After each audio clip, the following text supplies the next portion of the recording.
ఈరోజు దేవుడు ఒక హెచ్చరికతో మనతో మాట్లాడుతున్నాడు. జాగ్రత్త అనే హెచ్చరికతో మనతో మాట్లాడుతున్నాడు. ఎందుకంటే ఆయన చూచుచున్న గొప్ప దేవుడు, ఆయన వినుచున్న గొప్ప దేవుడు. నీవు నేను రహస్యమందు ఏమన్నా చేస్తున్నామా, ఏమైనా పాపములలో పడి ఉన్నామా?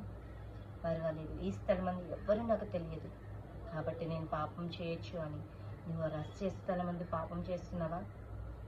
జాగ్రత్త, దేవుడు చూస్తున్నాడు. జాగ్రత్త, నీ నోటిని కాచుకో, దేవుడు వింటున్నాడు. పర్వాలేదు, నేను ఫోన్లోనే మాట్లాడుతున్నాను, ఎవ్వరికి వినపడదు, అవతల వ్యక్తికి నాకు తప్ప అని చెప్పి నువ్వు అసభ్యకరమైన మాటలు పలుకుతున్నావా? జాగ్రత్త సుమి, దేవుడు వింటున్నాడు. ఎందుకంటే ఆయన చూచే దేవుడు, ఆయన వినే దేవుడు. విననేరకున్నట్లు ఆయన చెవులు బంధం కాలేదు. అర్థమైందా? కాబట్టి బీ కేర్ఫుల్.